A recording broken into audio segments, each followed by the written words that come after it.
What is up, my friends? How are we? You are very welcome along to a brand new week and a brand new late night agenda. Pleasure to be here with you guys as always, and quite a bit to talk about tonight. We're going to be giving you Jamie Carragher's take on who should take over at right back if Trent does depart.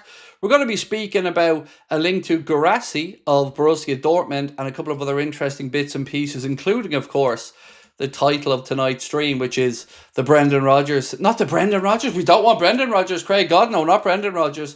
Don't listen to me. I didn't mean Brendan Rodgers. Morgan Rodgers is what I meant. And his links to Liverpool and why it could be as much as a £70 million deal if indeed it happens. So yes, I hope you're all well, and apologies there for the Brendan Rodgers. I mean, I didn't mean to give anybody PTSD there for the moment. Right, loads to get through tonight. As always, appreciate you guys being in. Chat is open, work away. Jonathan Kirkley, thank you as always, my mate, for your support and becoming a member. Appreciate you, my man. Ian Greenscreet said, am I feeling any better? I'm alright, not great. But again, don't want to highlight these assholes, so we'll move on to the stuff that we're actually here for, is to have a bit of fun with each other and to talk about, well, Liverpool Football Club. So look, as always, folks, I do want to know what topics you want me to open up with. We can talk about Morgan Rodgers. See, I got it right that time. We can talk about GUIRASSY, a little bit on Darwin Núñez and his future as well. Luis Diaz is coming up. We're going to talk about Matheus Cunha and how he could be zeroing in on a move to Manchester United, believe it or not. I don't know where they're getting the money from. They can't afford sandwiches, but somehow they're signing Cunha. They want the lad from River Plate. There's been talk of Liam Delap. There's been talk of other players coming in tens of millions. But they haven't got 2p to rub together. How are they going to figure that one out? Well, you would imagine a lot of it's contingent on potential Champions League qualification. Right. Come on, Morgan Rodgers, don't get our hopes up. So again, dude, not me who's telling you it's going to happen. I don't write the stories. I don't claim to be a journalist. All I can do is report them for you. And yes, Morgan Rodgers, he's been linked strongly. And even speaking with journalists around this situation, the admiration is there. I can never say to you wholeheartedly that we aren't going to sign a player, because I don't make those decisions. But this Morgan Rodgers stuff has been gathering pace over a few days, and I'll give you my best to go through it. Right, Carl, how are you, man? Hey, Craig, we got you, bro. Rodgers could be epic. Just make sure it's Morgan, though, Carl. You know, I said Brendan. I think I got away with it. I don't think anybody caught me out. But either way, appreciate you, my man. Look, I'd be a liar, Carl, if I said to you I didn't shed a few tears of anger last night. But I put things in motion today to start figuring it all out. So we'll leave it at that, and I'll continue about it behind the scenes and just smile for the cameras. Right, Tom, how are we? Said, I'm wondering what you think of this label we supposedly have by our rival fans. The worst Premier League potential winners. I'm fed up of it. If we win this, we will have won it convincingly. This is a subject, Tom, unfortunately, that keeps coming up over and over again. And I simply answer it like this. Do you think if Mikel Arteta's Arsenal were just about to win the league now, anybody would be talking about anything other than, oh, how great he is and how great they are? So let them. They can talk all they want from below us in the league table. And if they have that about them, well, they should be angry with their own clubs. They've been such a poor Premier League campaign, Tom. Why do we have a Premier League team in the semi-final of the Champions League, 2 Premier League teams in the semi-finals of the Europa League, and a Premier League team that's favourites to win the Conference League? Can't be that bad of a league, really, if Liverpool or if Liverpool's opponents are dominating European football this season. They just say it, Tom, because they ain't us and are bitter about it all. But you know what I mean, man? Ignore it. It is what it is. Right, ladies and gentlemen, as you can see, we are being brought to you tonight with thanks to our incredible sponsor, Surfshark. I'm going to play you a little instruction video on how to get the most out of Surfshark and what it can do for you.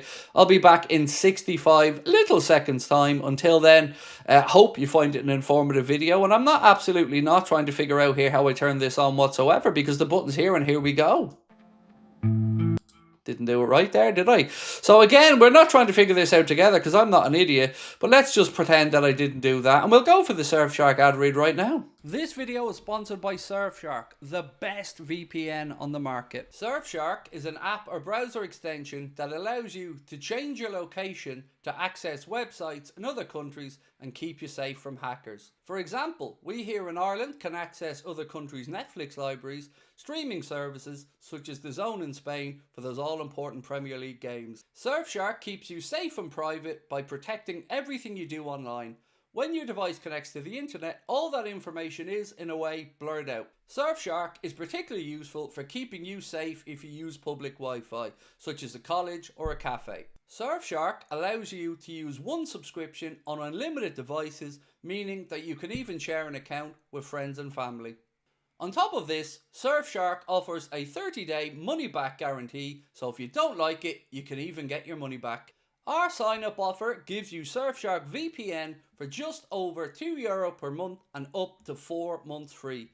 Why not scan the QR code on screen or use the link in the description to take advantage of this offer.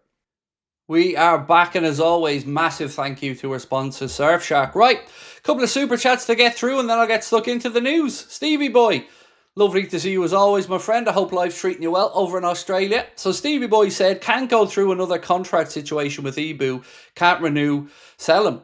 We have to, and I guess you've led me nicely into one of the topics that I want to talk about tonight. But before I do, I just want to read this one out from Brock's Orne Slot. La la la la la. Orne Slot. La la la la la. Mate, I can't wait to be singing that over in Liverpool with everybody next month. Right, so to kind of piggyback off Stevie boy's thoughts about the situation with Ibrahima Konate, Football Insider, and those of you who watched the early video will know where I'm going with this. Football Insider said Liverpool are planning talks to determine the futures of Luis Diaz, Diogo Jota and Ibrahima Konate as they head into the summer transfer window.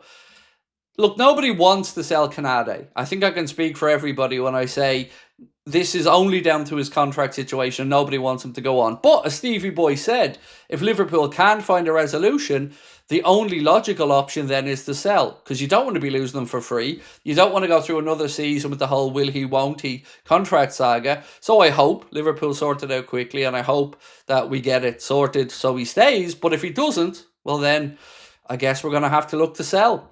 The Luis Diaz one is really interesting because the links once again are there to Diaz with moves away, and they haven't gone away. But he's been speaking a little bit, and this is what he's had to say speaking to TNT Sports. It's an honour to hear Liverpool fans sing for me at such a historic club. I've always worked for this.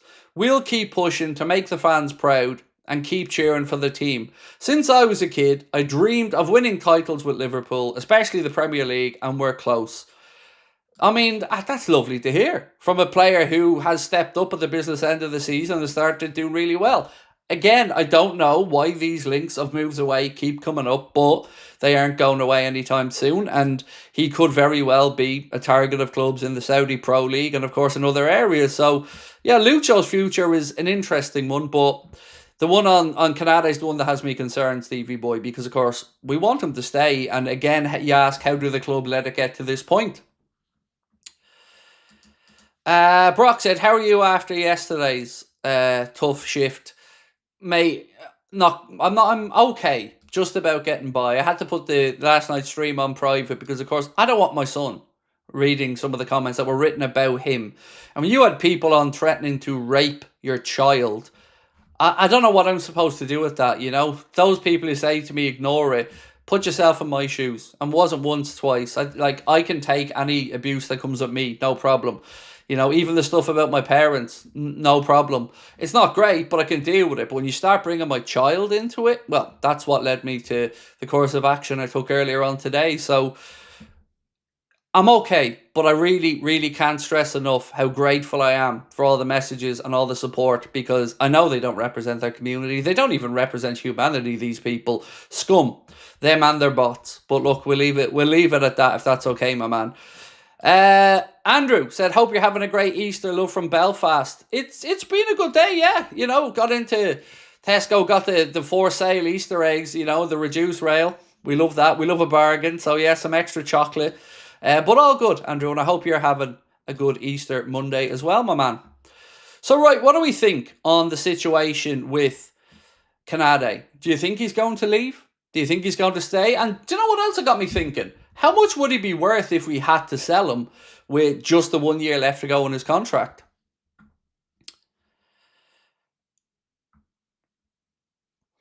How do I read this one out? There we go. Right, Craig, off topic, was wondering your thoughts on this. Trent owes us nothing around social media. I feel respect is owed to the fan base. So, Chancellor Mohada, thank you for your membership with us for 14 months. And look, it's a really good talking point you've raised.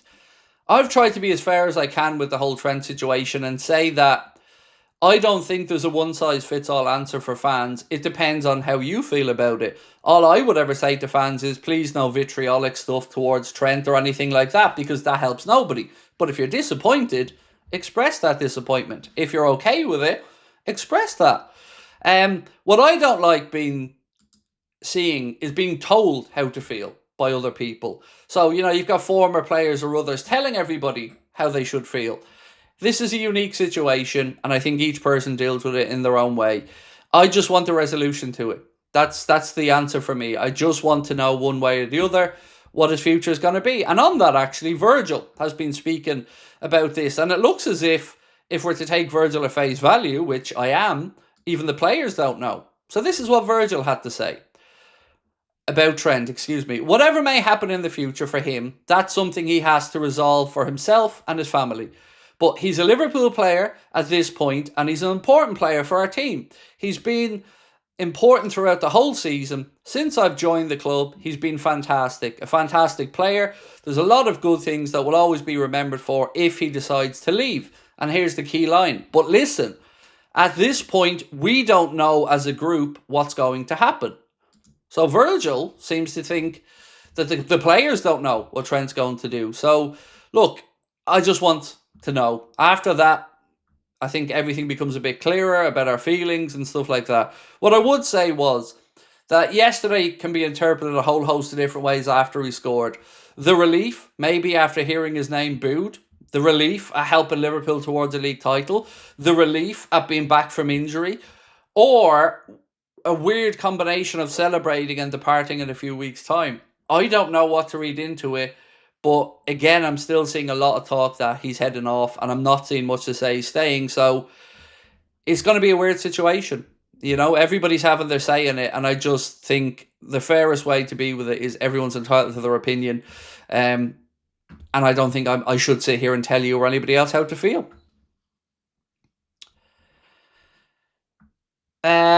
Rory, how are you, my man? Neville keen at all, saying for 5 years, Trent's a rubbish defender. Now he looks like he's going to Madrid. They're all saying amazing chance for an amazing player. Oh, there's always a little bit of room for hypocrisy, Rory. Definitely, my man. Look, the one that winds me up was players like Paul Merson, as an example, saying to us that we should applaud Trent away. But I wonder if this was Bukayo Saka in a few years' time, would he be that calm? If it was one of Arsenal's own running down a deal to go off on a potential free. So, I don't like that hypocrisy from other pundits, because I know damn well if it was at their club, they'd be losing their minds. So just let Liverpool fans figure it out once we know what Trent wants to do. So on Ibu, Rob Wilson said, I'd say about 50 to 60 million for Ibu. It's a really difficult one because he's got 1 year to go, right? So that will somewhat diminish his value. What is he worth on the open market, let's say, with 3 years on his deal? Then I'd say you're probably at around that number. But right now, I would say 40 plus add-ons with a year to go would probably be a realistic number. Because remember, like I've said with the Trent, Mo and Virgil situation, the longer it goes on, the more the balance of power shifts to the player and their negotiations. So let's wait and see. Muckrab said, Craig, I might be reading too much into this. Can't talk about his contract situation, then corrected himself. Sounded odd. It was one of those situations again, Muckrab, where I just thought, there's no indication. There's not even a sign to say, I still want to be here. He just said, I don't want to talk about, as I've said, I'm not talking about my contract in public. But look, again, every day is going to be taken up by this. And I wish we could just put it behind us. Whatever happens with Trent happens. It's his decision. Whatever we all feel isn't going to come into his thought process. And I just want a resolution to it. We've got the resolution to Virgil. We've got it from Mo. Now we just need one more. And at least we know how we're fixed then going into next season. Also, want to just take a moment to say congratulations to Leeds United and to Burnley getting promoted back up to the Premier League. That was achieved today. Leeds with a comprehensive 6-0 victory and Burnley beating Sheffield United 2-1. So that sees both of them guaranteed promotion back up to the Premier League next year. I messaged Joe Wayman, Leeds United supporter, friend of the channel, just to say congratulations to him as well.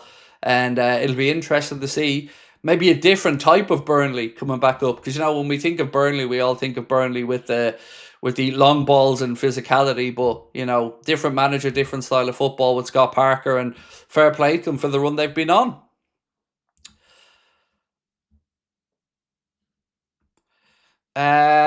Nomad said, it was another cop-out answer. It was. But I guess he's playing the game. Is the only thing I can say, mate. He's playing the game and he's not giving much away. But, do you know what? There's one thing that hasn't been spoken about, I think, enough about his goal yesterday. Now, I know this is a bit weird, but I promise you I'd be talking about this if it was any player. The keeper should have stopped it. The keeper, I thought, was really weak for Trent's goal because it wasn't a particularly difficult save to make. Now, the technique for Trent to hit it, left foot, half volley, and stay over the top of the ball like he did, that was some good technique. But keeper didn't cover himself in glory with it. But I have to say, I was a very, very, very relieved fan to see that ball hit the back of the net because I thought it was going to be one of those frustrating afternoons yesterday. Stevie Boy said, how does a club like Liverpool find itself in a situation with contracts? Is it poor management or players asking for more money? Really, really good talking point, Stevie Boy. I think some of it can be put down to the change of structure behind the scenes. But that also feels like a bit of a cop-out answer, right? And giving the club too much credit. The Canade one really does puzzle me because there's no age thing to consider. If you can't get Canade to tie himself down, you'll know by the conversations whether it's a money thing or whether it's he has his eyes elsewhere. So I think that one should be fairly simple to at least figure out for the club what direction he wants to go in. And if it's a case that he wants to move, well then again, let's get that done early so we have enough time to find a replacement. I'd seen some people in the earlier video, because I do check the comments, and they were talking about Huijsen not being an upgrade on Kwanzaa. So why would Liverpool even consider selling Kwanzaa? Huijsen's not an upgrade. I very strongly disagree with that, by the way. From what I've seen of both, Kwanzaa looks far more filled out and yet still looks a little bit more clumsy than Huijsen for me, who hasn't yet fully filled out, even as a 19-year-old fella. So I still stand over what I said. I think there's a possibility this summer we lose 2 centre-backs. But if Canade stays, then I think we only lose 1.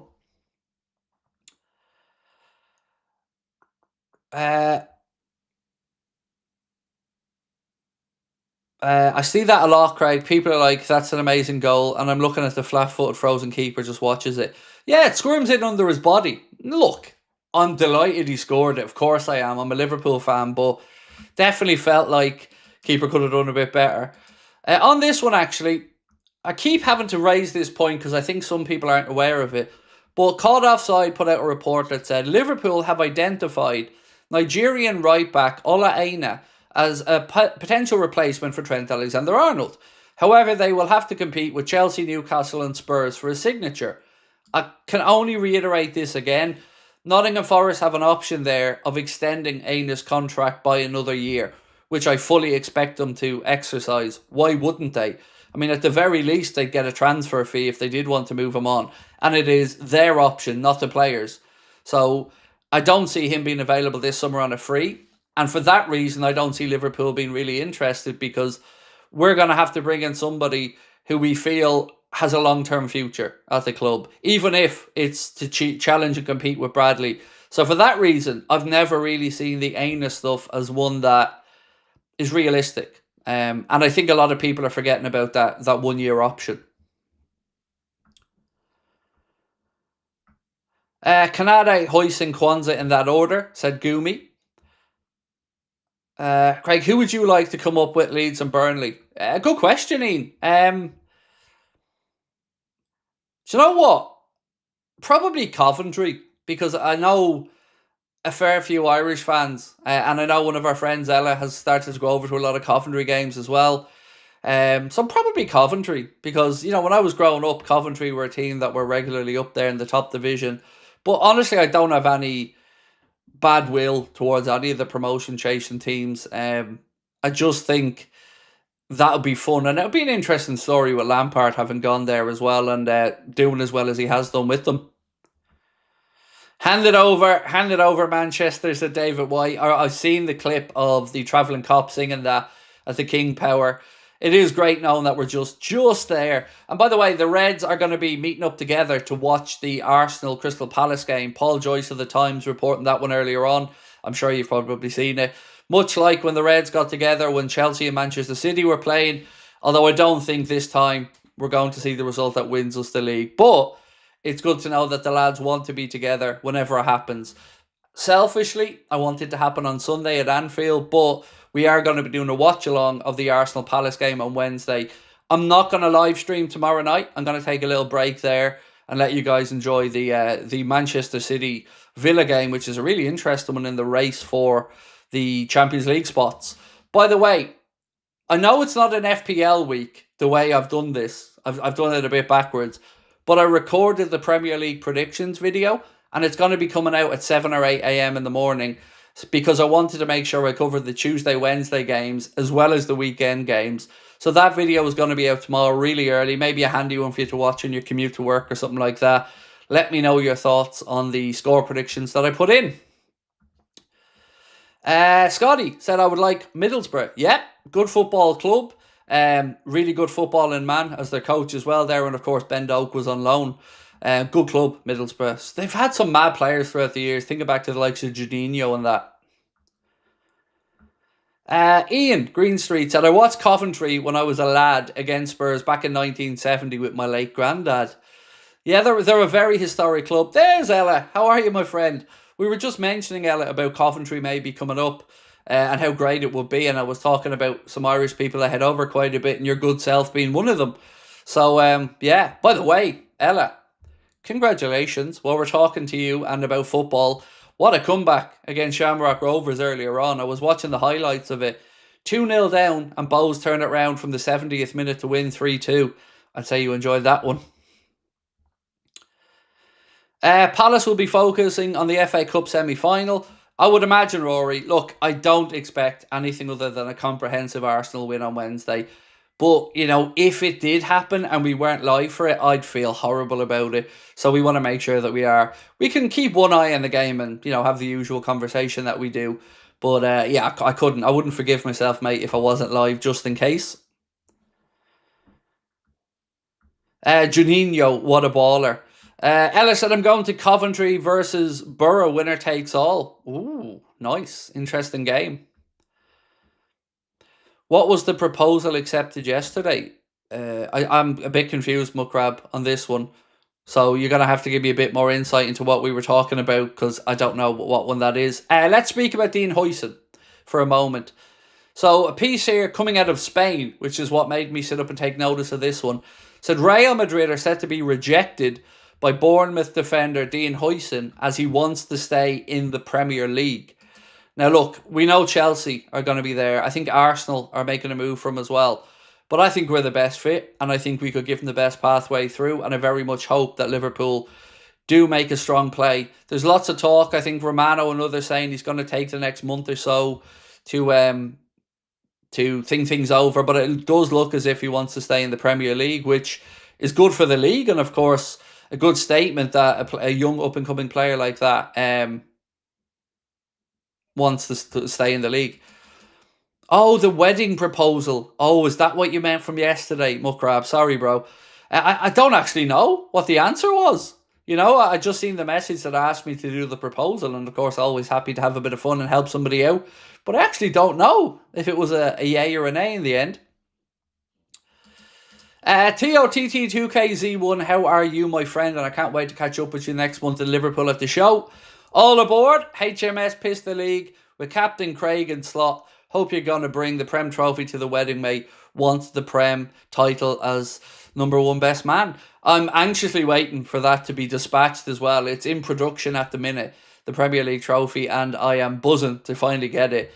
I should have it, I'm hoping, the first week of May, and then of course we're going to be bringing that over to Liverpool for our 2 live shows. By the way, thank you. The tickets are doing really well for the live shows. Much happier, man, than I thought it was going to be. I mean, wow, with very little promotion, they're doing quite well. So again, thank you to everyone that's got them. Jonathan, evening, Craig. Is the show on the 25th all ages? It certainly is, Jonathan. Now, what I would say, my man, is there's going to be a bit of swearing, you know. That's just who I am. But if you're okay with whomever is involved being there would be nothing sexual or anything like that, except maybe, you know, my presence. But yeah, my man, it is. We always try to make them all ages events. What that means is that usually we finish the show at about 9:45 because the youngsters have to be out of the venue by 10 for licensing law rules. So we always make sure that if any of the kids or the younger people want a photo, we let them up first afterwards with the parents or whatever. But absolutely, Jonathan, and we'd love to see you there. Muckrab said, Craig Jones is only on 15k a week. What would you pay him? Did he not get a contract extension or an update a while back? Do you know, if he's only on 15 grand a week, what would I pay him?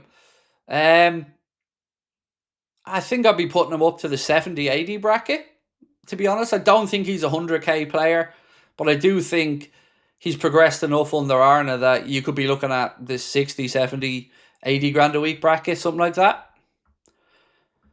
What used to get me was the fact that Kelleher was on less than Adrian when he was here, and significantly less, even though Kelleher was the number 2. I wanted to go to one of our main topics tonight, which is the Morgan Rogers stuff, because I know a lot of people are going to be clicking in for that one. So I was reading an article earlier on, and the article was talking about Empire of the Cop. And this is what they've said about Liverpool's interest in Aston Villa's Morgan Rogers. I think Villa only paid, 8 million rising to 15 million or something like that when they bought him from Middlesbrough. So this piece said, he's seen as a talent who's ready to prove himself on an even bigger stage, with Liverpool chiefs understood to have been captivated by his pace, his dribbling and ability to create chances for his teammates. Rogers' positional versatility has allowed him to operate in a wide variety of roles for Unai Emery this term. He's featured on both wings, though it's the position behind the striker in which he's proven the most effective. Now, this is the part that I found very interesting. As such, Rogers would be viewed by Liverpool as heavyweight competition for Dominic Szoboszlai in the attacking midfield number 10 role. And in the piece, they also mentioned a price tag had been quoted at about 70 million. Now, the only way I think this happens is if Harvey Elliott gets sold. And we've talked about Harvey Elliott potentially being sold at length on the channel, and it isn't a me decision or a you decision. It's ultimately an Arne Slot and Harvey Elliott decision. But I can see the appeal of that. Like, if Morgan Rogers came in to compete with Szoboszlai, I think that could only lead to good things for us, because they're both going to have to be on top of their form to keep the shirt and get the starting berth. So I know Villa fans watching this aren't going to want to hear any of that, and I understand it. But it's a name that I've seen in more and more stories over the last few days, and whether it's just snowball effect of silly little rumours, or whether it's significant or not, I guess only time will tell. Matt Denny said, I've no problem with competition for Dom, and we know Slot doesn't rate Elliott, unfortunately. So look, let's say it did happen for a second. Couldn't sit here and say anything other than that would be brilliant. You know, that would be another really good midfield option for us. And a player that can then play in either wing as well, let's not forget. So it would be an incredibly versatile option for Arne Slot to have at his disposal.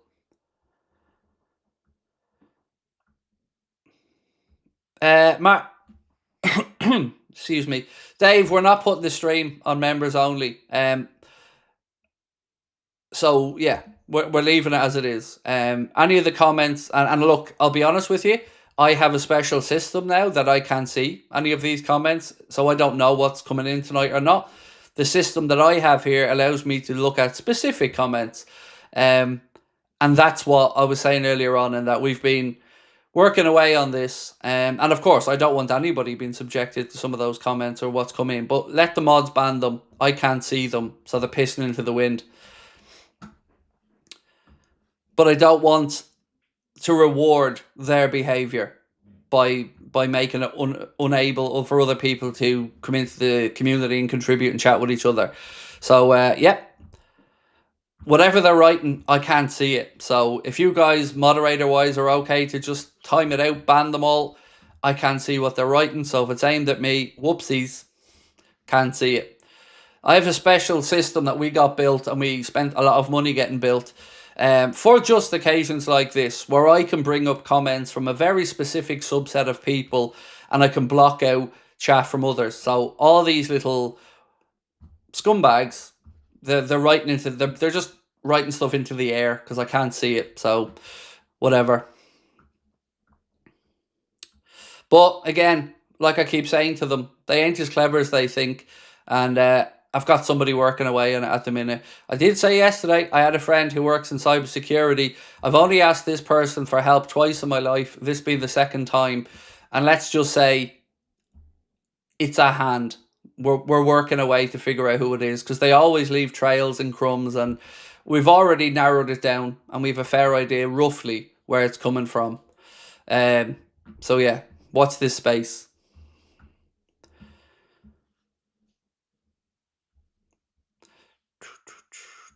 Right, anywho, let's talk. Where do I want to go next? Do you know what? Let's talk about Carrot for a minute, because he's speaking about why he thinks Liverpool don't need to look any further than Connor Bradley. Oh, LFC Gamer and Vlog. Sorry, mate. I missed your comment. I got to bring this up. Sorry, dude. I forgot to bring it up.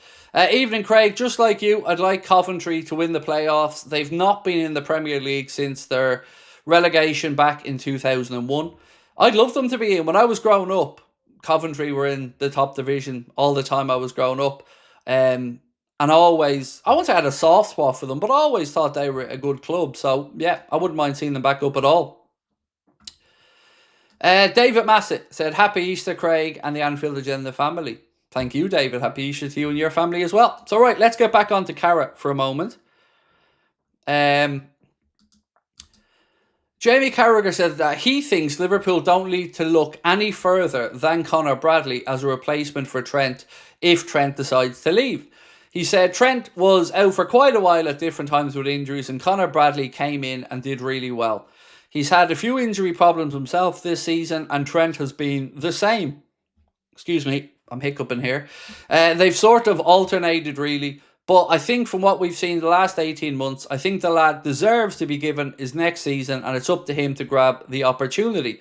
Liverpool will still have to go to the market and buy another player in that position, but I think sometimes we know when a player gets signed, whether they're signed to be first choice or maybe to fill in at different positions. For me, I think the lad has done well enough. And I agree. You do have to figure out exactly what's going on, of course, with the injuries in Connor Bradley, and we hope that they can be figured out and we see less of them. But he's certainly, for me, done enough to be given the opportunity. But I agree with Carrot as well. We'll probably need somebody to fill in there.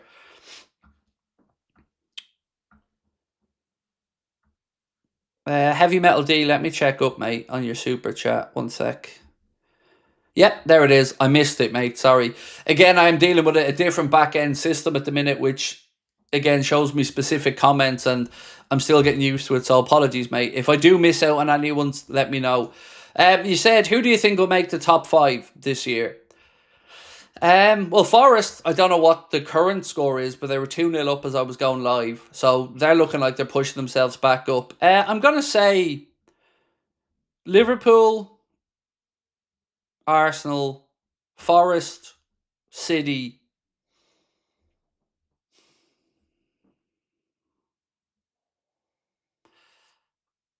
It's so difficult. I mean, Chelsea are there. Newcastle will be my other one. I think Newcastle will get the fifth spot.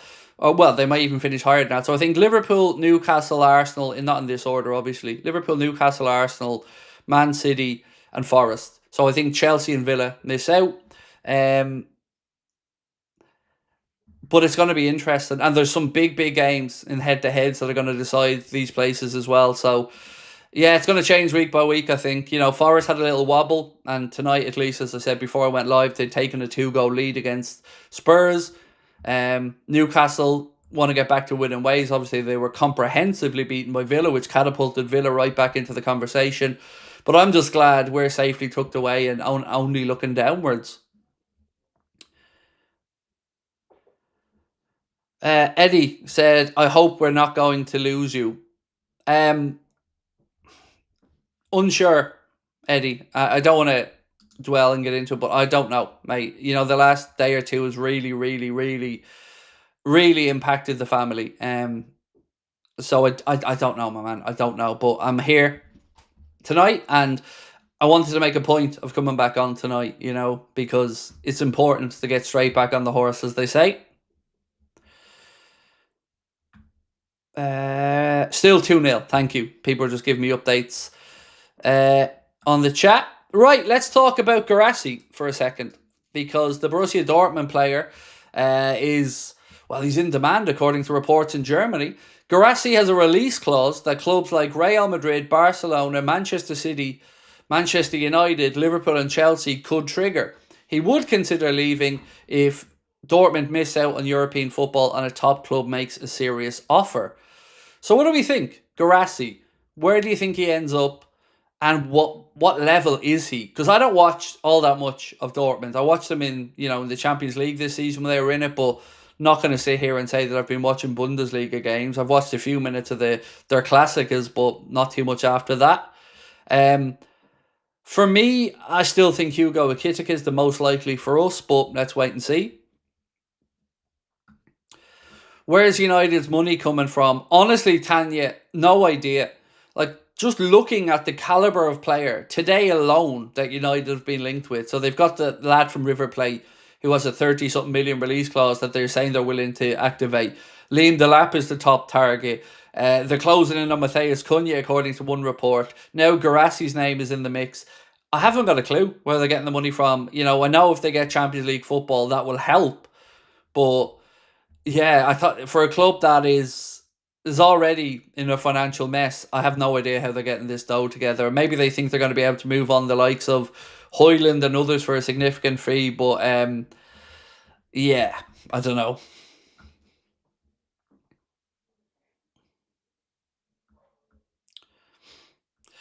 Carl, thank you. Carl said, good evening, Craig. Love your channel. Thanks for making this journey enjoyable. Can't wait for Sunday. Happy Easter to you all. And happy Easter to you as well, my man. Happy Easter Monday, I should say. But do you know what? I won't lie. I don't think this season winning the league title has been as enjoyable as I would have wanted it to be because of the contractual situation that dragged on. And that's why I'm so adamant, Carl, that I don't want this situation to happen again next season. Nomad said, I hope Sabrina is doing okay. Look, as I said, mate, I'm fine if people have a pop at me. She's fine if people have a pop at her. Even my parents' stuff, yeah, I expect that level of scumbag behaviour from some people. But as I mentioned, to mention what they mentioned about my son, that's a line that cannot be uncrossed. So that one's the one that's really caused us to take the action that we have. Ivo said, is this your full-time occupation? Yes, sir, it is. I worked 6 years before it became my job, and now it is my job, very proud to say. And yeah, I very much count my blessings, man, that I get to do this for a living as long as I continue doing it. It's a dream.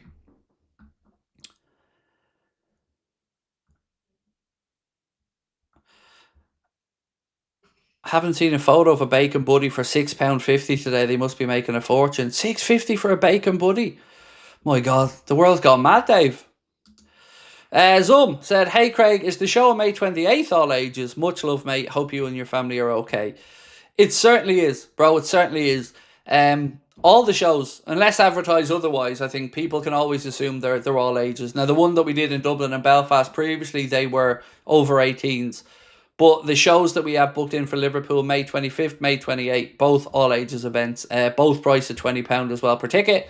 And again, hope to see you there, my man. Appreciate your support. Michael said, it's disgusting to bring up family ever. When someone says they're going to rape your child, that's a level of anger that I very rarely experience in my life, to be honest with you. So, like I said, appropriate steps have been taken today. I'll give you a heads up on it, just so there's no doubt and nobody misconstrues what I'm saying as a threat or anything, because it's not meant to be. But as I said, I've got a friend who works high in cybersecurity. I've got friends within An Garda Síochána, and I've got friends in the private security world. And I've only asked this person for help twice in my life. This is a very good friend of mine. And they said that they would help me, but on the condition that they don't give me the information of the human and the person if they find them, because they know what I do and they don't want me to get in trouble.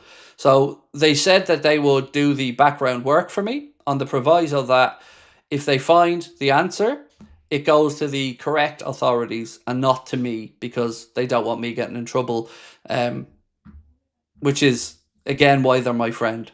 So, as I say, is leave it with us. We'll figure it out.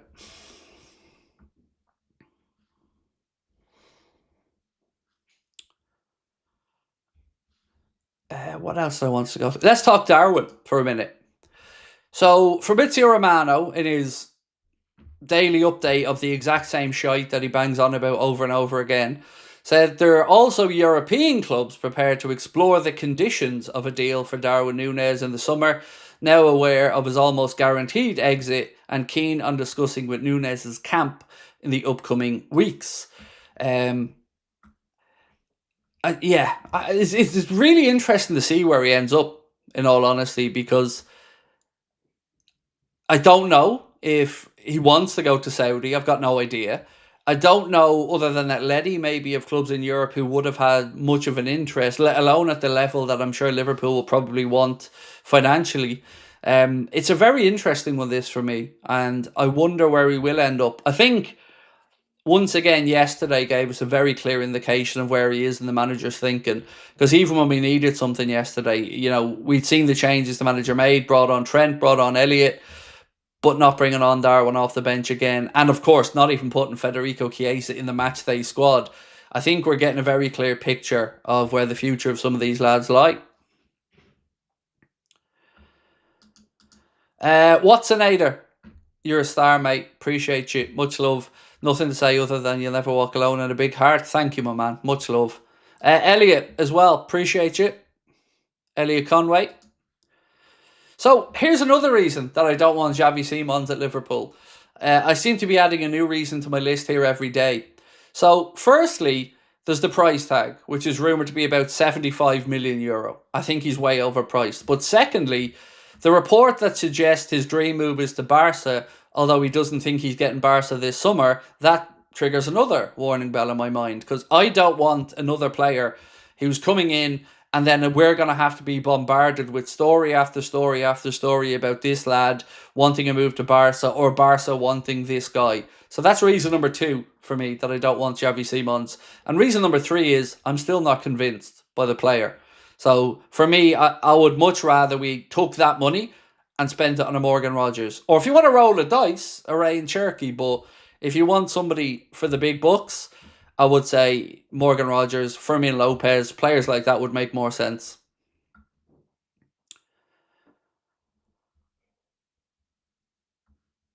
Feels like we've lost leverage on Darwin's price over the last few months. It's a really difficult one to gauge what the price is going to be, in all honesty. I remember having conversations with people who were saying Liverpool would probably bite your hand off for 40 or 50 million. But then you've seen the stuff about us turning down, 60 plus. or maybe even higher than that in the winter window. So truth is, I'm intrigued to figure out what it might be. Cornan said, worried that Slot might hurt Nunes' price. I think Nunes' own performances have managed to do that more than anything else. You know, remember here, the only reason that he isn't getting played is because he has been given chance after chance after chance, and he hasn't really taken it. And then you've seen the reports to say that, you know, the manager's tried to work one-on-one with him, tried to give him as much helpful information as he can, and it just isn't being taken on board. So, sorry, I meant to bring that up on screen, by the way. I don't really think, like Chiesa, I'm 100% saying yes, that's a situation Arne Slot could have dealt with a lot better, and probably has caused us a headache. On that, Napoli have been a club who've been linked with a move for Federico Chiesa, and of course other clubs in Serie A as well. Even on this one, I sat here last night and I thought about it. So the conversation has been, well, Liverpool maybe wanted to take a punt on him and they thought maybe they could flip him and sell him on. But by my rough calculations, I think the best we could do there is break even. Let's say you got 25 million for Chiesa, as an example. I don't think you will, but let's say we did. Well, we bought him for what, 12 or 13? I'm sure that there was a few million quid there, or a handsome amount on agents' fees. Then you've got taxes and all that. Then you've a year of 7 million quid wages on your books as well, plus whatever bonuses may come within the Premier League and that. So when you add all that up, and then you take away whatever you'd make then again, tax-wise, on a sale, you probably aren't going to make much or flip much. You've just wasted 7 million quid's worth of wages for a year and given yourself a bigger headache. So I don't understand the whole plan. And I think that this is another example of Liverpool fans not having anybody in a position of influence in the world of journalism or whatever to hold the club to account as to what's going on and why they did this. Because questions should be asked about what the thought process was, who okayed it, and how the money's been pissed up against the wall on a player the manager doesn't want to give a minute to. I think they're fair questions. Alex said, sorry if you mentioned this, but opinions on Cunha to United. So, do you want my honest opinion on it? I think they're the only club that are willing to pay the money. Because obviously, we know there are clubs who need a striker. We're one of them. Arsenal, another one. But I think United are far more desperate and are willing to maybe roll a dice on somebody who has had some instances of temperament issues this season and has had picked up some red cards. There's obviously a player in there as well. There's no denying that. Cunha's a good player. But it feels like United's desperation is the possible only way somebody pays that 62.5 million in the Prem. That's my take on it. And I still ask where the hell they're getting that money from. Tanya said, Chiesa is a flexible player. He will sell for 30, 35 million, I believe. Well, think of it this way, Tanya. Nobody wanted to pay that for him before we signed him, right? He hasn't exactly excelled or gone up in value since he's come to us. He's gotten a year older and he's got even less minutes in his legs. So I don't see realistically how there's any way we can say that his value is trebled since he's come to Liverpool. There's no justification of it. Again, just my opinion, but you know, he's got a year older, done nothing, and had less football. So it just feels like a weird one.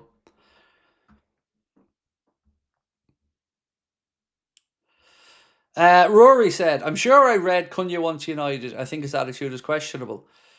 I think Cunha wants a move to a bigger club.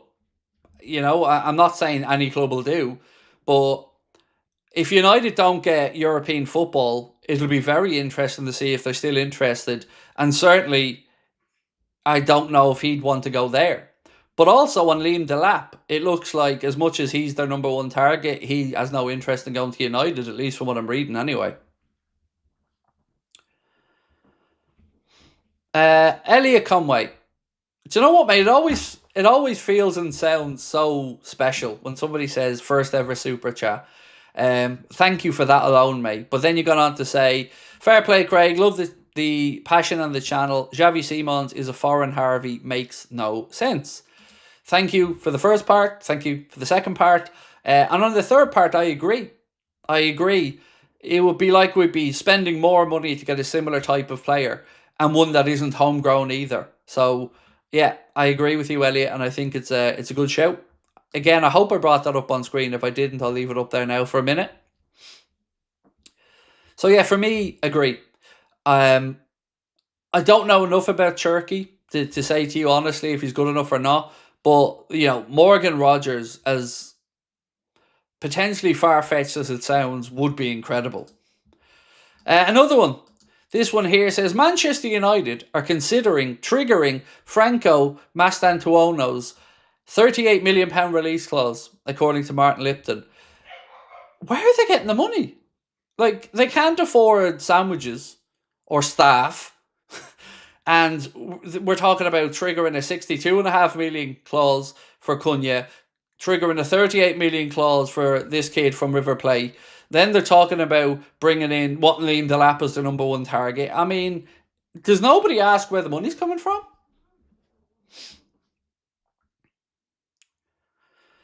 Muckrab said, Craig, would you prefer personally to sell Elliot or Dom, excluding what Slot wants? Me personally. Elliot.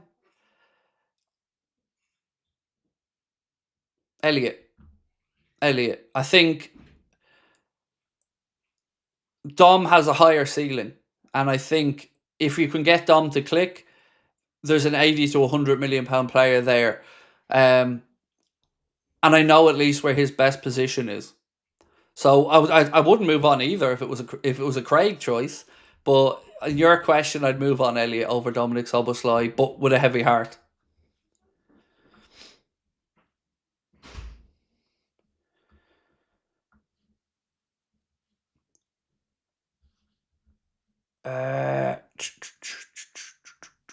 Morgan Rogers gets 2 thumbs up, said Rory. Look, it'd be a great bit of business. Do you know, I still can't figure out how many players I expect to leave Liverpool in this window.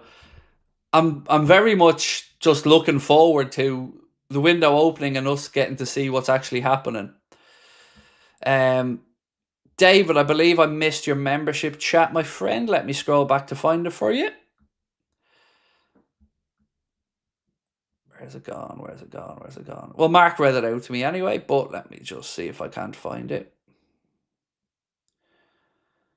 Where is it gone?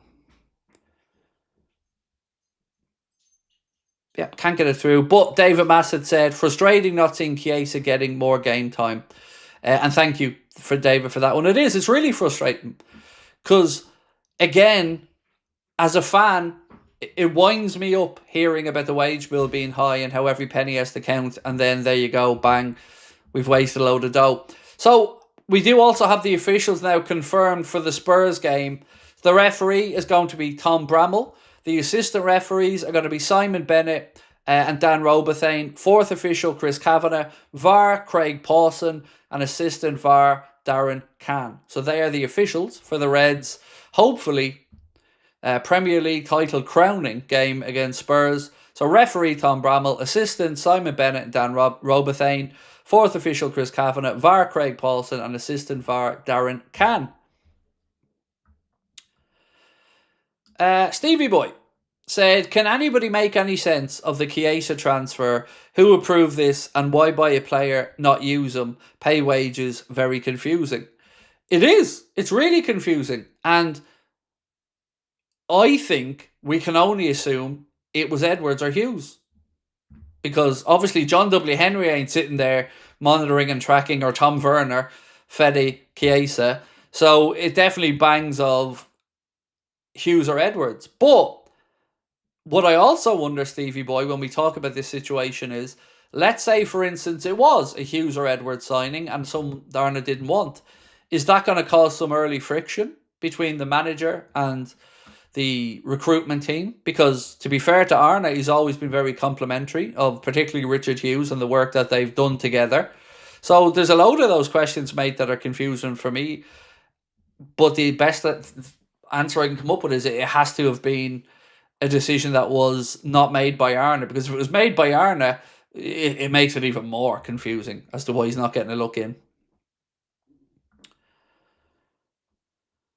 Craig, heard mixed things. Who's in charge of incoming players and outgoing players, if it's different? So, incoming players, you would imagine that there's a whole lot of people involved. You've got the recruitment team, you've got Will Spearman and the data-led side of it, you've got the chief scout, Barry Hunter, although I can't remember, Hunter or Fallows, one of them was leaving or has left, I can't remember, so apologies on that. Then you've got the manager, obviously, as well, and I would say it's a committee process. Who has the final word? Well, you'd like to think the manager at least has a veto on a player that maybe he doesn't want. But like anything, as time goes on, and if Arna continues to be successful, his words probably hold more weight in those conversations. And with regards to outgoing players, again, I don't think it's a one-person answer, because it could be a contractual situation that's forcing the club into an issue that maybe the manager wouldn't ideally like. So do I think Arne Slot wants to sell Canade? Nope. But if the contract situation is what it is, it may have to be done if Liverpool can't find a breakthrough. So again, I think it's a mixture of everything. But wouldn't it be nice to get a bit more communication on these things?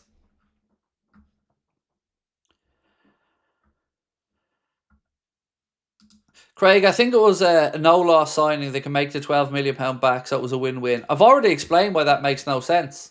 So let's say, as you say, it's a 12 million quid signing and it's a win-win. Well, it's not a 12 million quid signing. It's a 12 million quid signing plus agents' fees, plus VAT, plus tax. On top of that, you've got 7 million quid that he's cost us in wages for the year. So he now becomes a 20 to 25 million pound debt that we have.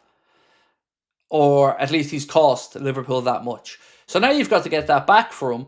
And then, of course, there will be more agents' fees on that deal. There will be taxes and stuff on that as well. So I don't think it's a case of Liverpool flipping them and making a profit. I think this is a case of we've absolutely wasted another year's worth of 7 million quid and 12 million quid that could have been put to far better use. You know, again, this isn't a I don't like Chiesa situation, because I do. It's doesn't make any sense when you put the numbers together.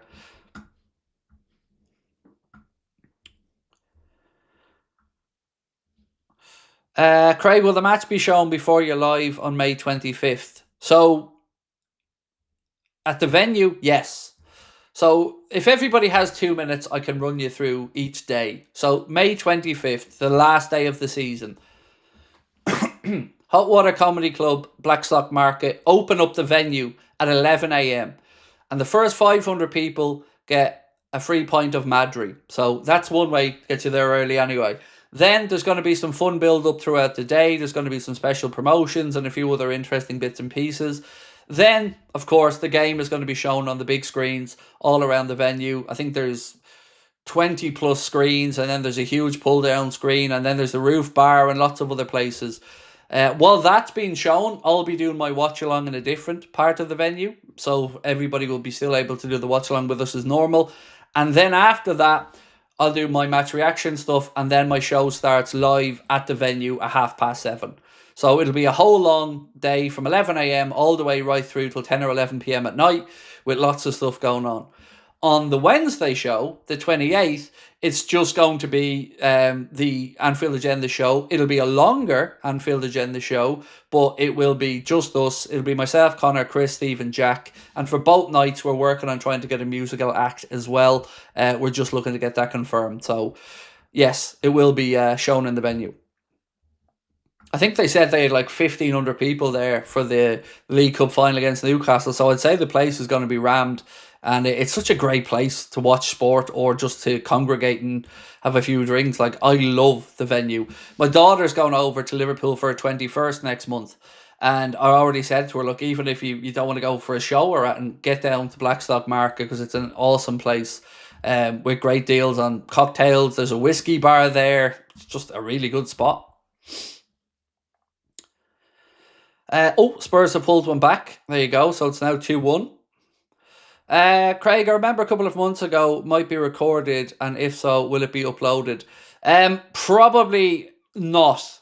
Certainly not the last day of the season one, because there's so much going on that day at the venue. I doubt it. The one on the Wednesday, we're still looking into. So still don't have an answer on that one for you. It won't be live streamed. I'm against live streaming them full stop, because certain things are said at the shows that should remain at the shows. So there'd be an edited version if it did go out.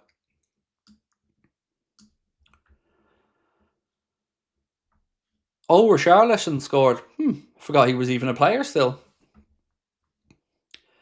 Do I think Daniel Sturridge is underrated? I don't know. I don't underrate him. I think his fitness issues were obviously a concern, but as a player, Sturridge was an absolute elite finisher.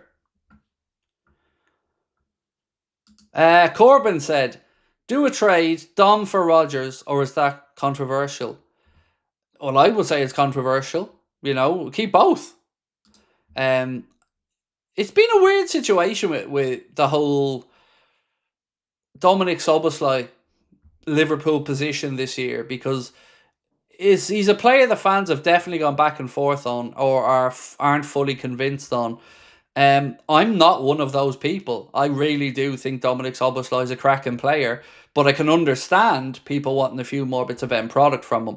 But I think if you were to bring in somebody like a Morgan Rogers, that's just going to increase competition, and I think lifts everybody's level. One of the things that's annoyed me this season is that there are just certain positions in our team that there's no pressure on. So there's no pressure really on Mo. There's no pressure on Virgil. There's no one good enough through the centre. We do have pressure on the left-hand side, and I like that. We've got Gakpo and we've got Diaz. And then there are other areas like Ryan Gravenberch, who has no pressure on him, but also has nobody to rotate in and give him a breather. So they're the type of things that I think lead to complacency and maybe lead to people feeling like, not that they don't have to try, but there's no fear. Fear is a good motivator. One of my favourite Sturridge's goals was the one against Basel, the one in Basel against Sevilla when we lost the Europa League final. That was a goal that deserved to actually win a game. Jonathan Tah, haven't mentioned him yet. So it is now official that Jonathan Tah will be leaving Bayer Leverkusen this summer. He's going to be a free agent. Real Madrid's name has been mentioned. Our name has been mentioned previously in other Premier League clubs. But I want to know where you think Jonathan Tah ends up. Will he get that move to Bayern Munich that's been touted? Or will he be a Real Madrid-esque free signing that would give them an extra body at centre-back and they wouldn't have to go out and spend money? So let me know where you think Jonathan Tah ends up. Do you think Owen Beck comes into the side next season, said Scotty? I really don't know. I have no idea. I haven't followed Owen Beck this season at all. So, don't know is the honest answer, Scotty. Muckrab said he's 29. Yeah, no, he's 29, mate. But he's a free transfer, and I never thought he would end up with us, by the way. But I did think Real Madrid, Bayern are probably two clubs that wouldn't mind bringing in a 29-year-old.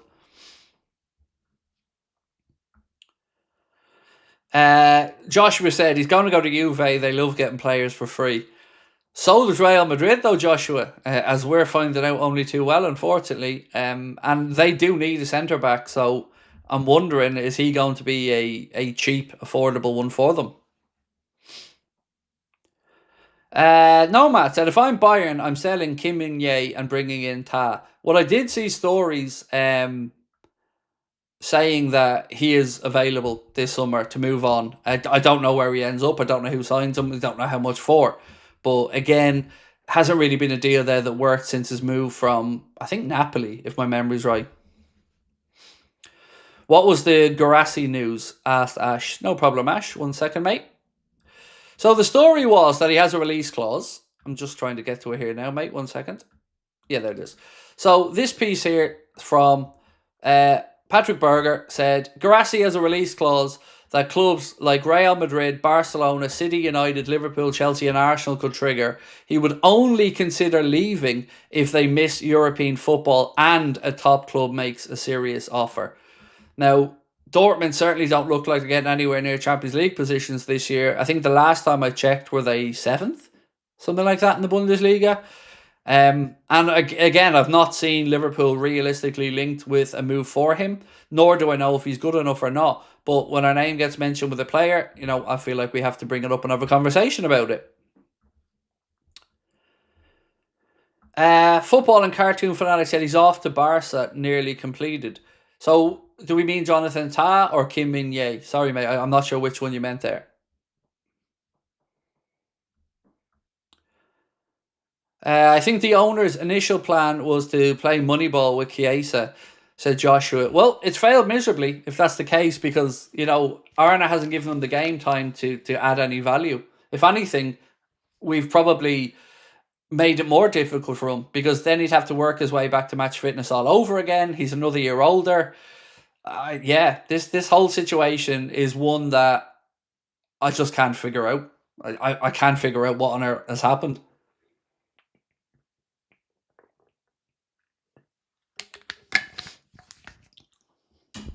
But imagine the midfield options next season of Morgan Rogers, Dominic Szoboszlai, Curtis Jones, Alexis McAllister, Ryan Gravenberch, maybe Endo if he sticks about, Bajcetic coming back in. And of course that theory would have seen Elliott sold, but I'm both excited and nervous for this transfer window because deep down I feel like I'm going to be disappointed again, as I always feel with FSG, but there's been so much talk of a good window that, I'm open to seeing what happens. Hope Arsenal win against Palace. So do I, because I want us to win the league at Anfield. I do. I want us to do it in front of our own fans. So let's wait and see. So is there any other players that you guys think could be a surprise sale this summer from Liverpool Football Club? So the Canade situation we've discussed because it could come down to how many offers come in for him and also if Liverpool can extend them. The goalkeeping situation is an interesting one. To hear David James suggesting that Caoimhín Kelleher should go to Manchester City, I nearly fell off my chair reading that one. Go anywhere, Caoimhín, but avoid Manchester. Either of them would be my suggestion there. And I wouldn't mind where else he goes, but City would be, that would feel very weird if he went to Man City. Michael said, I'm getting very bored hearing about Trent now. As am I, mate. As am I. But, we're being strung along here with this situation one way or the other. And I think a lot of people just have fatigue from it at this point. If Gordon is available, I can see a few going the other way to Newcastle. I think he is going to be available. And I think we're going to revisit it. So if Diaz moves on, I think exactly what you've said could happen. They come back in and look at one of our centre-backs, maybe Kwanzaa, maybe Joe Gomez. And I also think with Harvey Barnes' progression through and seemingly getting more starts there at Newcastle now and being in good form, I think they're probably more open to Anthony Gordon moving on, even though he has signed a new deal. David James needs a transplant with that comment. Remember, he did play for both clubs, but it was a weird one. Surely he's going to know Liverpool fans' reaction to that suggestion there from David James.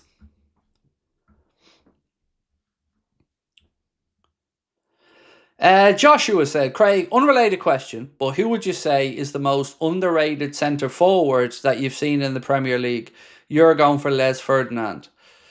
I don't think there's anybody alive of that era that underrates Les Ferdinand. Les Ferdinand was legit, amazing. Who would I say is Bobby Firmino was my answer, 100%. Because Bobby Firmino was only ever really fully appreciated by Liverpool fans. Everybody else only seemed to want to measure Bobby's goals. But we seen as fans, I remember having this argument with an Arsenal fan one day, a friend of mine, and I said, watch him, just watch him for a few weeks. And he did, and he said, oh, I see it now. he was so underrated because he was so selfless and he worked so hard for those around him and gave space and runs that helped Mane and Mohamed Salah. So I'm always going to say Bobby Firmino. But although, let me try and think of another one for you that was maybe underrated. How far back will I go with this one? God, let's see. Heskey. I would say Heskey is another one that's probably underrated for the level he was capable of.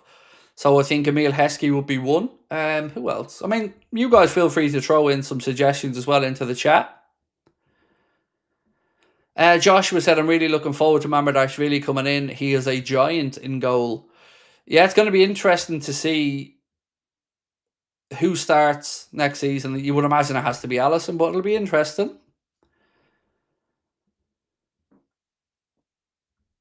Apparently kept Mane and Salah calm with each other as well, said Mukrab. I think you're spot on, mate. I think there was a piece in his autobiography or something, or a comment from him that intimated exactly what you've said, that sometimes he was that peacemaker between the two. Crouch, said Mark. Love a bit of Crouchy. Love a bit of Crouchy. Phil Spicer said Patrick Berger. I don't think there was a lady alive that underrated Patrick Berger, to be honest with you, mate. But I get where you're coming from. Lewis said Olivier Giroud is the definition of underrated. Yeah, that's a good shout. Olivier Giroud's a good shout. Always popped up with some important goals, Olivier Giroud. Who's winning the Europa League? Oh,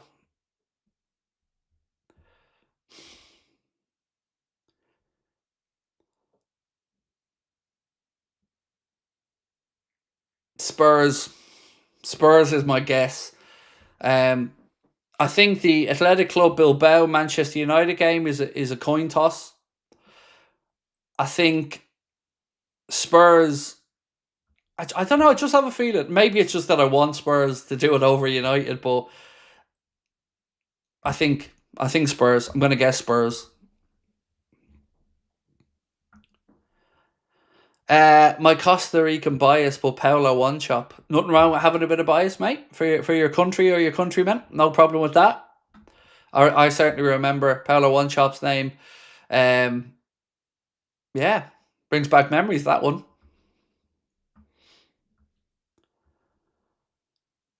Dirk Cow, said David Massett. Yeah, another one. Not really underrated by Liverpool fans, but if you didn't watch him week in and week out, you probably didn't know exactly what you were getting. And Dirk Cow left it all out there on the pitch. Right, my friends, this is that time of the night where I ask you for your help. If you can, please do hit that subscribe button. And of course, we'd love you to drop a like on the stream as well. Sonny said, have to say, I think my Trent hating phase is over. He's been amazing for us over the years, and I hope he does well at Madrid. I never had a Trent hating phase, personally. My opinion has just been, I think he's been overly protected and hasn't been transparent enough. But again, my man, there's no denying his contribution to the club. There's no denying his quality. And there's no denying that I want him to stay. But I do feel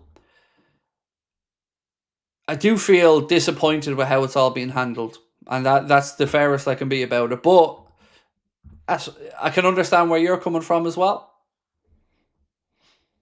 Carl said Chris Sutton as a suggestion. Carl Coates for... don't say that to Chris Sutton. We never hear the end of it, Carl. But yeah, good player. Shearer got all the love, didn't he, there with the Blackburn hook up, and Sutton was at Norwich as well, wasn't he? If my memory's right. I mean, it's gone back a long way, but I think I remember Chris Sutton at Norwich. What's been your favourite match this season? For me, like Madrid at home 2-0. I'm going to say the Leverkusen one, because there was a lot of questions last year about what would have happened if we played Leverkusen. And to beat them and score the 4 against them. Now, I'm not saying that would have happened in the Europa League last year, but it was nice to put that to bed and comprehensively beat them as well. So I'll probably edge with that one as one of my favourites of the season. The thing is, we aren't going to get any money out of Trent's transfer, said Harris. Yep. That stings. No denying that, mate. That definitely stings. Sonny said he hopes Trent wins the Ballon d'Or. There's not a hope in hell he's winning a Ballon d'Or. It's just never happening. You know, whatever about wherever he moves to. And again, it's his choice. If he stays at Liverpool or goes to Real Madrid, whatever happens, he's not winning a Ballon d'Or. I mean, just look at what's ahead of him. And by the way, I don't know if you guys seen this yesterday, but obviously Mbappe wasn't playing yesterday for Madrid and they won 1-0 and he was booed. The camera panned to him in the Bernabeu and he was booed. Kylian Mbappe. So that's now Ronaldo and Mbappe both being booed. Imagine what is going to be in store for Trent if he makes a single mistake. And remember, they also signed Mbappe on a free transfer. Now, I know there would have been a load of dough involved there, but they don't hold back. So let's wait and see. Aryan said, Craig, looks like Kirkes will sign. Thoughts? I agree. I don't know anything inside on it, but my gut feeling is he's the one the most likely, to be the first one through the door would be my guess. It's rare for defenders to get Ballon d'Or, said Harris. Well, if Virgil van Dijk didn't get a Ballon d'Or, I give up on defenders, you know. He should have had one. There's no doubt in my mind that Virgil van Dijk, I think, was it Cannavaro? That was the last one? The last defender to win?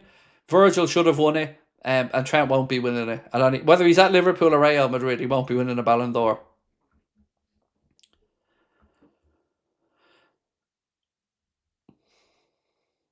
Well, the actual Madrid fans are not the glory hunters. Well, would they not be the ones inside the stadium, though, booing Mbappe, you know, the season ticket holding, attending Madrid fans? What's the news on ROGERS? Yeah, let me get it for you now. 1 second. So, I was reading an article earlier on Team Talk, and they're quoting Empire of the Cop, and this is what they've written. It's about Morgan Rogers. He's seen as a talent who's ready to prove himself on an even bigger stage, with Liverpool Chiefs understood to have been captivated by his pace, his dribbling, and ability to create chances for his teammates. Rogers' positional versatility has allowed him to operate in a wide variety of roles for Unai Emery this term. He featured on both wings, though it's the position behind the striker in which he's proven most effective. The interesting part, though, for me comes in this last paragraph. As such, Rogers would be viewed by Liverpool as heavyweight competition for Dominic Szoboszlai in the attacking midfield / number 10 role. So it would probably involve Elliott being sold, and then, you know, if potentially this happened. Now, the number mentioned in the piece was about £70 million, and I think they paid £8 million, rising to about 15 add-ons when they signed him from Middlesbrough.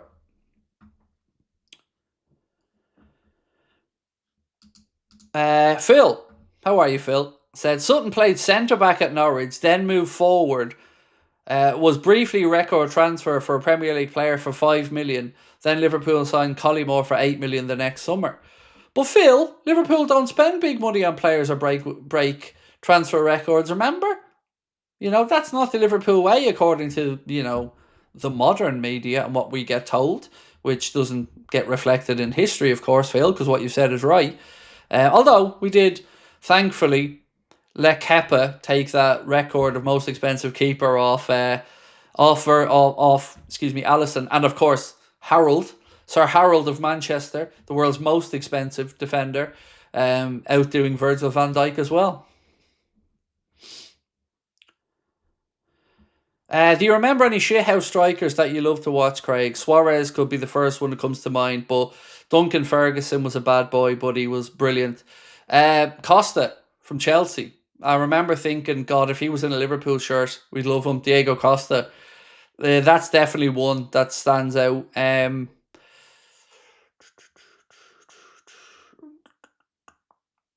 there's not many. A lot of other ones like Troy Deeney I just didn't like, full stop. Actually seen he got sent off today in that Baller League thing, apparently on his debut. Harry said Ryan Cherky is the one that he would go for. Cantona for David Newell.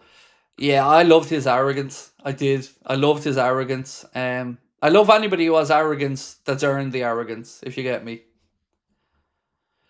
Drogba, said David. So, with Shithouse and Drogba, there was more the play acting with him that annoyed me. You know, that's the part about Drogba that wound me up. Rory said Costa was close to joining Liverpool too. I know. And I often wonder what would have happened if he had made that move, or how successful it would have been. There's been a few sliding door moments in world football that I often wonder what may have happened. Like Dele Alli was so close to coming to Liverpool at one point, and obviously it didn't happen.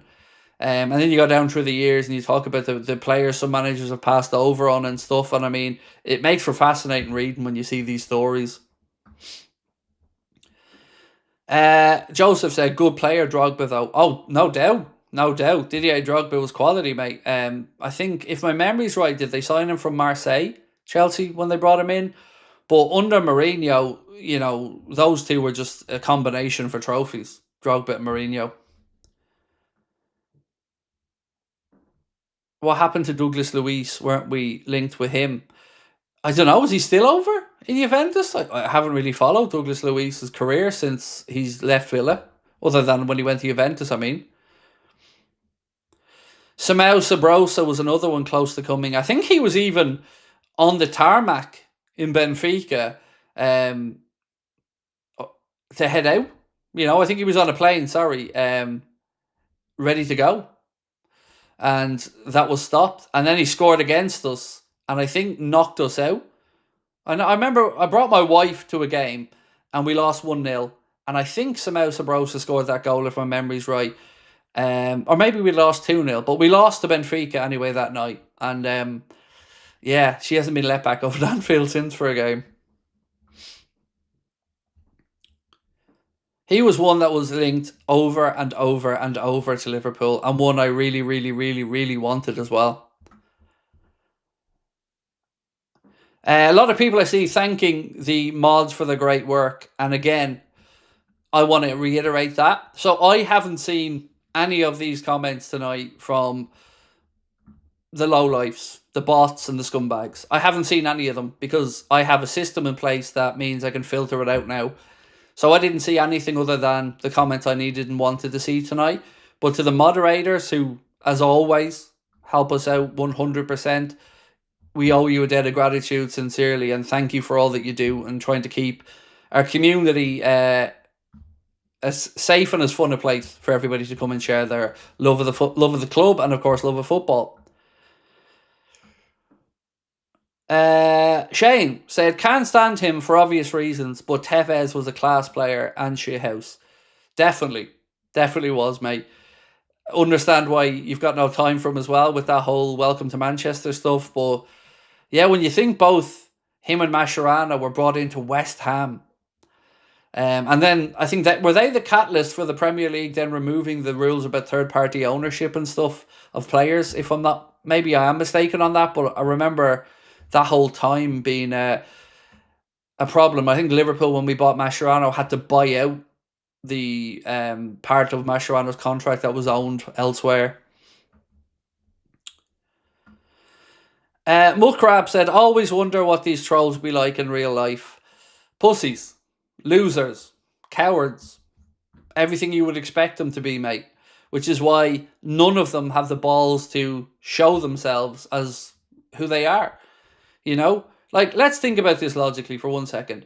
Somebody's out there saying that I met their 12-year-old daughter, right? So somebody's out there saying that. Now, here's the thing. If I really had have done that disgusting act and met up with a minor, you would be more than happy to tell the world who you are as a father. Am I right? And say, I'm going to come and find you, which he would have every right to do as a father in that scenario. But because they make this stuff up and it bears no semblance of reality whatsoever, they feel like they've got no consequence for it. So this is what I keep saying. Like, if you believe in something so strongly, stand over your beliefs and show yourself to the world. Whether that be racism, if you're a racist and you're proud to spout your shit on the internet, well, show the world who you are. But these people don't, because they're cowards and they're just trying to make other people as miserable as they are. And we are a long way to figuring out where this is coming from. And it is no surprise to me where I believe it's coming from. Some sad losers that just can't handle not being a part of the channel and can't handle not being in the community. And this is their actions. So don't worry about it. As I keep mentioning, it's in hand. Jason said, Craig, will you eat broccoli on Saturday? Sunday, mate, Sunday. And yes, I will.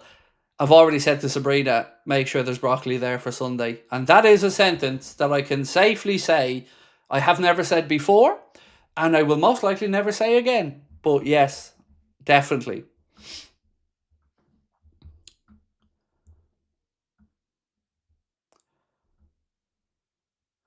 Saying that while Craig's already raised a daughter is absolutely hilarious. No father would ever think of harming a girl.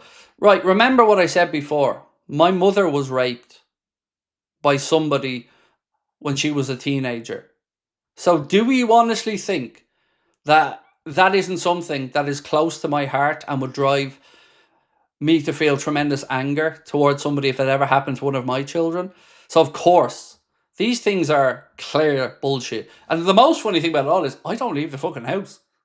So I don't know where I'm going to meet anybody. And they drag Connor into it. But the one that really got me was speaking about my autistic child, my autistic son, and threatening unspeakable acts. That is a line that there's no coming back from. What players would you like to see signed? I want to see Julian Alvarez, if I'm being really greedy. I want to see Kirkes. I want to see Huijsen. I really don't know at right back. I'll be totally honest about that. I don't know. I'm intrigued to see what the thought process is there. And then if we did move on Diaz, or if he wanted to go, I think Anthony Gordon would be a good shout as well.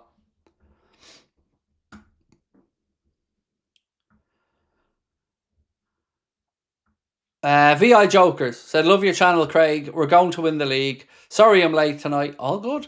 Please, any of you guys that watch, never ever apologise to me if you're late, if you miss a stream. It's so kind-hearted of you to say these things, but there's never an expectation of me or anybody else for you guys to be here every single night. I appreciate your time, and the fact that you give up some of your day to come and have a chat with me, you know, you owe us nothing, but, you know, we owe you sincere thanks. Cook the broccoli with garlic butter. No, I think I'm going to go and eat it raw. Just uncooked broccoli, I think. Yeah. I've only ever vomited once eating food before, and that was when I was like 5 or 6, the first time I tried liver.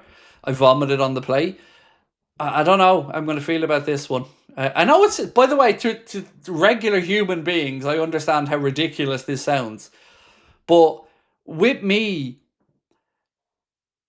textures and certain things really do just make me gag. And the idea of broccoli and all those little florets and those little little nope.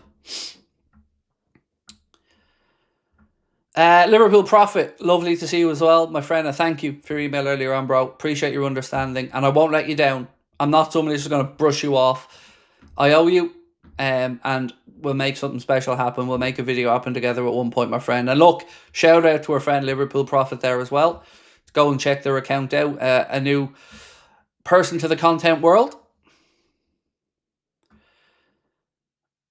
I vomited when I overdid it on the Mackies once. Yeah, it's amazing what how eating too much sugary stuff or whatever can really hit you as well at one point.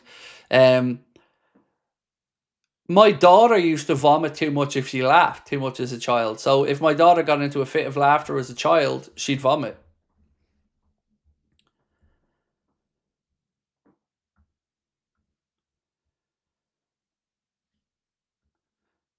Can we have a song handed over? Manchester handed over.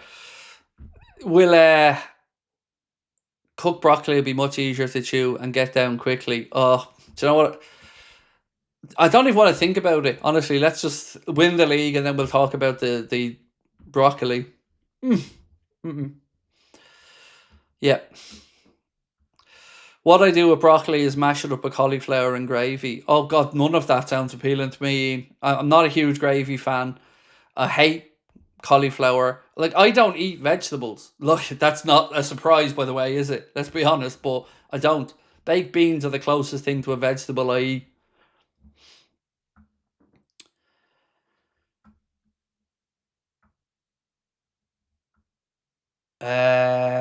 What else we got?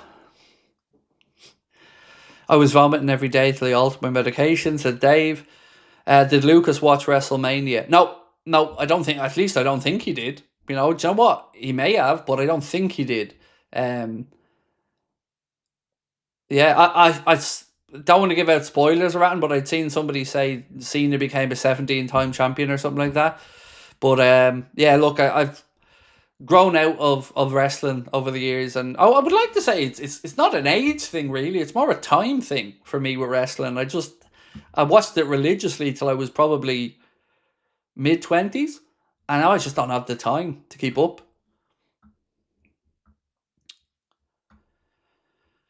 George said, Craig, what's your favourite food on a roast? Mine's either Yorkshire pudding or gammon. Oh, lamb. Mate, lamb. Lamb is my favourite meat. So I would say roast lamb, mashed potatoes, roast potatoes, yay on the Yorkshire puds, but beans for me with it. I know that sounds so childish, but hey ho. Also roast beef. Love a roast beef. Love roast pork. Love roast chicken. Just all of them, really, to be honest, George. But lamb would be number one. VI Joker said, Craig, question, who takes the rest of the Champions League spots? We were just discussing this a little bit earlier on. So obviously you've got Liverpool, Arsenal. I think it'll be Newcastle, City and Forest. And I think Chelsea miss out and I think Villa miss out. So yeah, I think Liverpool, Arsenal, again, no particular order after Liverpool, Arsenal, Manchester City, Forest, Newcastle. And then I think Chelsea and Villa miss out.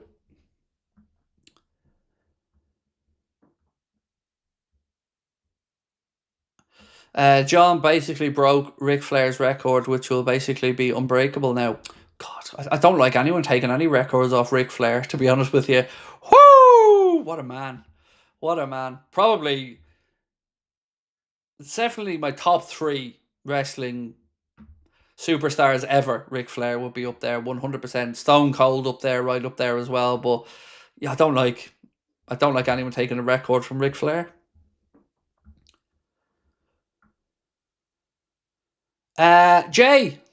JCK said, hey Craig, hope you and your family are well. Celebrating my 21st birthday with a massive dairy milk bar. Love your streams and this community. Best part of my day. Well, happy birthday. 21's a huge one, mate. My own daughter turns 21 in a few weeks' time. I hope you had a wonderful day. Good choice on the chocolate, and many happy returns to you. And I hope 21's a good year for you. Would I be in Wexford town much? No, I don't go outside much, lads. Honestly, like if I leave this house twice a month, that's probably a normal month. Yeah, I don't go out much at all. You know, I'm a home bird. I stay here with my family and work and relax and watch TV and read a book in the back garden. And yeah, I don't go out much at all. I'm not a real social person.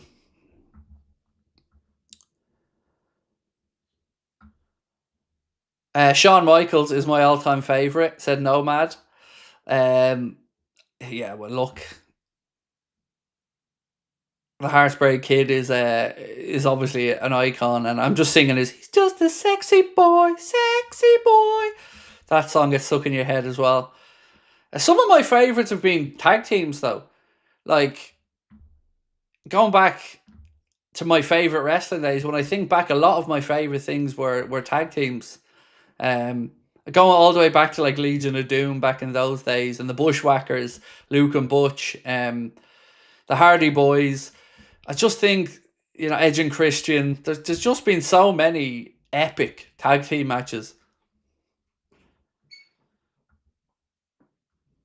Who does the shopping? The missus. The missus, mate.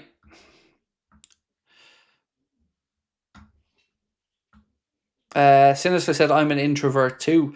I've just always been a homebird, mate. Even when I was younger, I'd always rather have friends come and stay at mine than go and stay elsewhere. Even now, if I'm on a holiday or and I don't sleep properly if I'm not at home. I never feel fully relaxed or anything. So I just feel much more comfortable in my own surroundings. Carl Walsh, what is success to you next season for Liverpool? Ooh, really good question. Defending the Premier League title would be right up there. So that would be priority one going into next season. And then, if you can go deeper in the Champions League, the Champions League is probably the only real disappointment I feel from this season. Losing a cup final can happen against Newcastle. Cup finals are a coin toss at best, and it can happen. FA Cup, I always assume we'll have one better domestic cup run than the other, so I'm never really too fussed about that. But yeah, better Champions League and retained in the Prem would be amazing. What's happening with Sabrina's firefighting thing? Unfortunately, she did make the grade, Muckrab. Yeah, unfortunately. I mean, there's certainly not a downside to it because she's got an amazing gym routine now and she's feeling better, healthier, stronger than ever, but probably just left it a little bit too late in life to make the grade. But I'm proud of her, man, for how much progress she's made. And also, selfishly, I'm a very lucky man. How much are they charging for Eubank Ben? I haven't even looked yet, Scotty. I would imagine probably in pounds, £27.99 would be my guess, but I'm not sure, mate. Right, ladies and gentlemen, I'm going to say goodnight to you. Quick reminder, we won't be live tomorrow night. We will have a news video coming out. The Premier League predictions video is coming out really early tomorrow morning because remember, there's Tuesday and Wednesday games this week as well.